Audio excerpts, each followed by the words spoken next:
Hi, எல்லாரும் வந்துட்டீங்களா? இன்னைக்கு மார்ச் 20 கரண்ட் அஃபேர்ஸ் பார்த்துடலாமா? ஃபைனலி கைஸ், இந்தியா வேர்ல்டோட இண்டோர் அத்லெட்டிக் சாம்பியன்ஷிப்பை ஹோஸ்ட் பண்ண போகுது. ஸோ இது எப்போ நடக்க போகுது அப்படின்னா 2028. ஸோ இந்தியா ஹோஸ்ட் பண்ணுறதுக்கான எல்லா ரைட்ஸையுமே செக்யூர் பண்ணிட்டாங்க. எதுக்கு? வேர்ல்டு இண்டோர் அத்லெட்டிக் சாம்பியன்ஷிப் 2028 ஓகேவா? ஸோ இதுக்கப்புறம் கவர்மெண்ட் ஸ்கீம்ஸ் பார்த்தலாமா? பவ்யா ஸ்கீம். ஸோ பவ்யானா என்னன்னா Bharat industrial village and yard augmentation scheme. So இதுதான் பவ்யாவோட எக்ஸ்பிளனேஷன். ஸோ இதுக்கு எவ்வளோ அமௌண்ட் இன்வெஸ்ட் பண்ணியிருக்காங்கன்னா 33,660 crores. ஸோ இதில் என்ன இருக்கு மொத்தமாக அப்படின்னா ஒரு 100 plug and play industrial parks. So இது என்ன plug and play அப்படின்னு பார்த்தீங்கன்னா இங்கே உள்ள இண்டஸ்ட்ரியல் பார்க்ஸ்ல எல்லாமே இன்பில்டு, அதாவது ப்ரீ பில்டு இன்ஃப்ராஸ்ட்ரக்சர்ஸ் இருக்கும். பவர், வாட்டர், கனெக்டிவிட்டி எல்லாமே ஆல்ரெடி பில்டாக இருக்கும். ஸோ இப்போ ஒரு கம்பெனி அங்கே ஸ்டார்ட் பண்ண போகிறாங்கன்னா ஓகே, வந்தோடனே ஸ்டார்ட் பண்ணிடலாம். அதுக்குன்னு தனியாக எந்த ஆப்ரேஷன்ஸுமே அவங்க ரன் பண்ண வேண்டியதாக இருக்காது. அதனால தான் இதோட பேர் பிளக் அண்ட் பிளே. ஓகேவா? ஸோ இந்த மாதிரி 100 பார்க்ஸை இந்தியா ஃபுல்லாக இவங்க டெவலப் பண்ணியிருக்காங்க. யாரு? Bhavya. Small hydro power plants development scheme. So இந்த ஸ்கீம்ல என்ன பண்ண போறாங்கன்னா நிறைய கிளீன் எனர்ஜி பேஸ் பண்ண ஹைட்ரோ பவர் பிளான்ஸை இம்ப்ளிமெண்ட் பண்ண போறாங்க. ஸோ இது எதை பூஸ்ட் பண்ணும் அப்படின்னா கிளீன் எனர்ஜி இனிஷியேட்டிவ்ஸை பூஸ்ட் பண்ண போகுது. இதுல சின்ன சின்ன ஸ்மால் ஸ்கேல்ஸுக்கு நிறைய ஹைட்ரோ எலக்ட்ரிக் ப்ராஜெக்ட்ஸை பண்ண போறாங்க. இதனால என்விரான்மெண்டல்ல பொல்யூஷன் டஸ்ட், அதாவது ஒரு கரண்ட்டை ப்ரொடியூஸ் பண்றதுக்கான டஸ்ட் பொல்யூஷன்ஸ் எல்லாம் கம்மியாகும் அப்படின்றதுனால. ஸோ இதுக்கு எவ்வளவுதான் காசு ஒதுக்கீடு பண்ணிருக்கீங்க அப்படின்னா 2,584.60 crores. ஸோ அதுக்கப்புறம் மினிஸ்ட்ரி ஆஃப் சிவில் ஏவியேஷன் என்ன பண்ணியிருக்காங்கன்னா புதுசா ஒரு ஸ்கீம் லான்ச் பண்ணியிருக்காங்க. அந்த ஸ்கீம் பேர் என்ன அப்படின்னா ஃபேர்ஷி ஃபார்ஷட். ஸோ இது என்ன பண்ண போகுது அப்படின்னா ரீஜனல் ஏர் டிராவலை மோர் அஃபோர்டபுளா மாற்ற போகுது. ஸோ இதோட ஃபர்ஸ்ட் இன்னாகரல் ஃபிளைட் எங்கேருந்து எங்கே போகுது அப்படின்னா ரேவா, மத்திய பிரதேஷ் டு ராய்ப்பூர் சத்தீஸ்கருக்கு இதோட ஃபர்ஸ்ட் இனாகுரேஷன் ஃபிளைட் கனெக்ட் பண்ண போகுது. அடுத்து இன்டர்நேஷனல் அஃபேர்ஸ் பார்த்துடலாமா? அர்ஜென்டினா என்ன பண்றாங்க அப்படின்னா வேர்ல்டு ஹெல்த் ஆர்கனைசேஷன்ல ஃபார்மலி வித்ரா பண்றாங்க. ஸோ இது எப்போலேருந்து எஃபெக்டிவ்னா மார்ச் 2026 எஃபெக்டிவ். ஏன் அப்படின்னா இப்போதைக்கு நடந்த அட்மினிஸ்ட்ரேஷன் ஷிஃப்ட்னால அது அவங்களுக்கு கன்சிடரபிளா இல்லை. அதனால அவங்க இல்லப்பா நாங்க விளைவிக்கிறோம் அப்படின்னு சொல்லி விளைவிக்கிறாங்க. ஸோ அதுக்கப்புறம் வேர்ல்டு ஹாப்பினஸ் ரிப்போர்ட். ஸோ இந்த ரிப்போர்ட் நான் பேங்கிங் படிக்க ஆரம்பிச்ச காலத்துல இப்போ வரைக்கும் வந்துட்டு இருக்கு. கிட்டத்தட்ட கடந்த 9 வருஷமா ஒரே ஒரு கண்ட்ரில இருந்தா டாப்ல இருக்காங்க. யாரவங்க? பின்லாந்து. வேர்ல்டு ஹாப்பினஸ் ரிப்போர்ட்ல ஃபர்ஸ்ட் டாப்ல இருக்க கண்ட்ரி பின்லாந்து. கடந்த 9 வருஷமா இந்த டாப் பிளேஸ் அது தக்க வச்சிட்டு இருக்கு. அதுக்கப்புறம் நேபாள் என்ன நடந்திருக்கு அப்படின்னா பூமிகா ஸ்டெதா அப்படின்ற ஒருத்தவங்க, இவங்க ஒரு டிரான்ஸ்ஜெண்டர் உமன். இவங்க மெம்பர் ஆஃப் பார்லிமெண்டா செலக்ட் ஆயிருக்காங்க. நேபாளில் இதுதான் ஃபர்ஸ்ட் டைம் ஒரு டிரான்ஸ்ஜெண்டர் உமன் பார்லிமெண்ட்குள்ள வர்றது. அதுக்கப்புறம் நார்த் கொரியா வழக்கம் போல தாங்க மறுபடியும் Kim Jong Un was reelected as leadership position. அவரோட பொசிஷனுக்கு அவரே ரீஎலெக்ட் பண்ணிக்கிறாங்க. ஆப்போனன்ட் கூட கிடையாது நார்த் கொரியால. ஸோ அதுக்கு அடுத்து கடகடன்னு பேங்கிங்குள்ள போயிடலாமா? ஓகே. ஸோ என்எஸ்ஓ டேட்டா படி நம்ம இந்தியாவில் இருக்க அன்எம்ப்ளாய்மெண்ட் ரேட் 4.9 February 2026 குறைஞ்சிருக்கு. அப்படின்னா நிறைய பேர் எம்ப்ளாய்ட் ஆயிருக்காங்களாம். ஏன் அப்படின்னா பேண்டமிக்கோட கம்பேர் பண்றப்ப இது கம்மி. ஓகேவா? ஸோ அதுக்கப்புறம் ஆர்பிஐ ஒரு அவார்டு வாங்கியிருக்கு. என்ன அவார்டு அப்படின்னா initiative of the year award.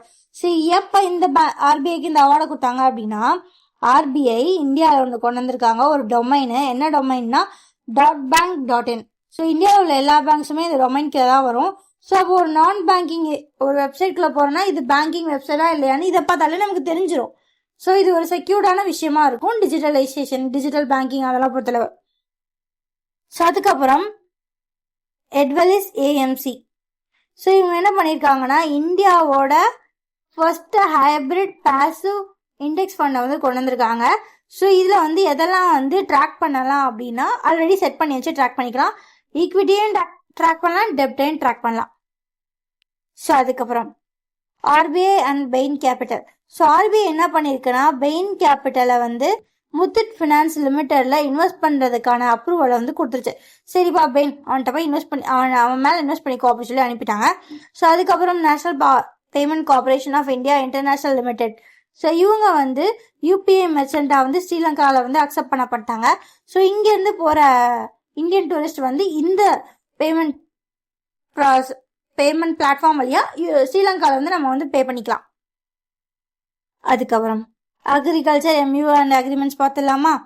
CCEA அவங்க என்ன அப்ரூவ் பண்ணியிருக்காங்க அப்படின்னா 1,718 crores வந்து எம்எஸ்வி சப்போர்ட் பண்றதுக்காண்டி காட்டனோட இதுக்காண்டி அப்ரூவ் பண்ணியிருக்காங்க.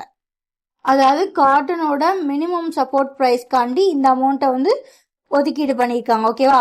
ஸோ அதுக்கப்புறம் NH927 ப்ராஜெக்ட் வந்து எங்க இருக்கு அப்படின்னா உத்தரப்பிரதேசம் நடந்துட்டு இருக்கு. ஸோ அதுக்காண்டி எவ்வளவு க்ரோஸ் வந்து ஒதுக்கீடு பண்ணியிருக்காங்கன்னா 6,969 crores வந்து ஒதுக்கீடு பண்ணியிருக்காங்க. அதுக்கப்புறம் green shipping corporation of India வந்து மெகசான் டாக் கூட ஒரு அக்ரிமெண்ட் சைன் பண்ணியிருக்காங்க. எதுக்குப்பா அப்படின்னா நாங்க கிரீன் மெத்தனால் பவர்டு வெசல்ஸ், அதாவது கிரீன் மெத்தனால் பவர்டு ஷிப்ஸை வந்து பில்ட் பண்ண போறாங்க. இது எதுக்காண்டி அப்படின்னா மெரிடைம் ட்ரேட்ல வந்து டீகார்பனைசிங்கை வந்து கொண்டு வர்றதுக்காண்டி. அப்பாயின்மெண்ட்ஸ் பார்த்துடலாமா. Ambassador to China, Indian ambassador to சைனாவா வந்து ஒருத்தர் அப்பாயிண்ட் பண்ணியிருக்காங்க. அவர் பேரு விக்ரம் துரைசாமி. அவர் வந்து 1992 பேட்ச்ல IFS வந்து கிளியர் பண்ணியிருக்காரு. அதுக்கப்புறம் HDFC அவங்களோட இன்ட்ரம் பார்ட் டைம் சேர்மனா வந்து யார் அப்பாயிண்ட் பண்ணியிருக்காங்க அப்படின்னா கேகி மிஸ்ரியை வந்து அப்பாயிண்ட் பண்ணியிருக்காங்க.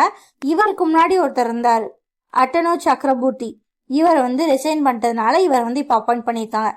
அதுக்கப்புறம் பீம் ஆப்போட பிராண்ட் அம்பாசிடரா யார் அப்பாயிண்ட் பண்ணியிருக்காங்க அப்படின்னா நம்ம MS தோனியை வந்து அப்பாயிண்ட் பண்ணியிருக்காங்க. இந்த பீம் ஆப் யாரோடது அப்படின்னா நேஷனல் பேமெண்ட் கார்பரேஷன் ஆஃப் இந்தியாவோடது. ஓகேவா. அதுக்கப்புறம் automotive tyre manufacture association ATMA அவங்களோட சேர்மனா யாரை மறுபடியும் எலெக்ட் பண்ணியிருக்காங்க அப்படின்னா அருண் மேம் வந்து எலெக்ட் பண்ணியிருக்காங்க. அவார்ட்ஸ் அண்ட் ரெகனைசேஷன் பார்த்துடலாமா. ஸோ நம்ம பிரான்ஸ் என்ன பண்ணியிருக்காங்க அப்படின்னா ஃபார்மர் இந்தியன் அம்பாசிடர் இருப்பார் இல்லையா, இந்தியன் அம்பாசிடர் பிரான்ஸுக்கு இதுக்கு முன்னாடி ஒருத்தர் இருந்தார்.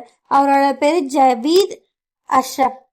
ஸோ இவருக்கு வந்து ஒரு அவார்ட் கொடுத்துருக்காங்க. என்ன அவார்டுன்னா லியான் டி ஹானர். ஸோ இது வந்து highest rank of commander award, பிரான்ஸ்ல இருக்க ஹையஸ்ட் சிவிலியன்ஸ் அண்ட் மிலிட்ரி ஆர்டர்ல கொடுக்குற ஒரு அவார்டு. இந்த அவார்டை நம்ம ஜவீதுக்கு வந்து அவங்க கொடுத்துருக்காங்க. ஓகேவா. ஸோ அதுக்கப்புறம் இன்னொரு அவார்டு, அது என்ன award, knight commander of the order of a British எம்பையர்னு ஒரு அவார்டு இருக்கு. அதை யார் கொடுத்துருக்காங்கன்னா நம்ம டாடா குரூப்போட சேர்மேன் சந்திரசேகரனுக்கு கொடுத்துருக்காங்க. ஓகேவா. ஸோ அதுக்கப்புறம் நம்ம நீதா அம்பானி அவங்களுக்கு என்ன அவார்டு கொடுத்துருக்காங்க அப்படின்னா ஹியூமானிடேரியன் அவார்டு. எதுக்காண்டிப்பா இந்த அவார்டை கொடுத்தாங்க அப்படின்னா ரிலையன்ஸ் ஃபவுண்டேஷன்ல அவங்களோட ஒர்க்குக்காண்டி இந்த அவார்டை கொடுத்துருக்காங்களா. அடுத்த சயின்ஸ் அண்ட் டெக்னாலஜி போயிடலாமா. ஃபைன். Jio heritage sides.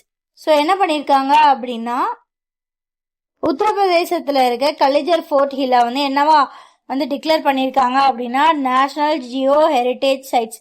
ஏன்பா அப்படின்னா இந்த இடத்துல மட்டுமே காணப்படுற யுனிக்குவான புரோட்டோசோயிக் ராக்ஸ் ஃபார்மேஷனுக்காண்டி இவனை வந்து ஒரு ஜியோ ஹெரிட்டேஜ் சைட்ஸா வந்து டிக்ளேர் பண்ணியிருக்காங்க. அதுக்கப்புறம் மெட்ரோபாலிசிஸ் பை ரிலையன்ஸ் MET சிட்டிக்கு வந்து ஒரு அவார்டு கொடுத்துருக்காங்க. என்ன அப்படின்னா அது எங்க இருக்குன்னா ஹரியானால இருக்கு. என்ன அவார்ட்னா LEED பிளாட்டினம் சர்டிபிகேஷன் அவார்ட். இந்தியாலே இது ஒரு ஃபர்ஸ்ட் ப்ராஜெக்ட் இந்த அவார்டு வாங்குதுன்னா இதுதான். ஓகேவா. ஸோ அதுக்கப்புறம் இந்தியாவில் government of India 23 quantum technology லேப்ஸை வந்து ஓப்பன் பண்ணுறதுக்கு அப்ரூவ் பண்ணியிருக்காங்க. இது எதுக்கு கீழே அப்ரூவ் பண்ணியிருக்காங்கன்னா நேஷனல் குவாண்டம் மிஷனுக்கு கீழே இதை வந்து அப்ரூவ் பண்ணியிருக்காங்க. அடுத்து டிஃபென்ஸ்ல பார்த்தோம்னா இந்தியா ஷேஷ்நாக் 150A ஸ்வாம் ட்ரோன்றவனை வந்து ஷோகேஸ் பண்ணியிருக்காங்க.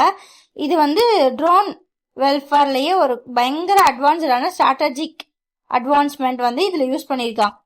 ஸ்போர்ட்ஸ் அண்ட் புக்ஸ் பார்த்துடலாமா. ஸோ பஞ்சாப் கவர்மெண்ட் வந்து யார் கூட கொலாபரேட் பண்றாங்க அப்படின்னா வேர்ல்டு கவர்மெண்ட் கூட கொலாபரேட் பண்ணி second phase of school education ரிஃபார்ம்ஸை வந்து பண்ண போறாங்க. ஸோ இந்த second phase of school education reforms வந்து அவங்க என்ன சொல்றாங்கன்னா பஞ்சாப் ஷக்ராந்தி 2.0 அப்படி சொல்றாங்க. அதுக்கப்புறம் world boxing future cup. So இதில் வந்து கோல்டு யார் வின் பண்ணியிருக்கான்னா சந்திரிகா பூஜாரி. ஸோ இது போக இந்தியா இந்த டோர்னமெண்ட்ல வந்து இன்னும் 5 மெடல்ஸ் வாங்கியிருக்கு. மொத்தம் 5 மெடல்ஸ் வாங்கியிருக்கு இதையும் சேர்த்து. அதுக்கப்புறம் யுனிலோ இந்தியாவோட பிராண்ட் அம்பாசிடரா கிரிக்கெட் ஜஸ்மித் பும்ரா வந்து அப்பாயின்மெண்ட் பண்ணியிருக்காங்க. ஓகேவா.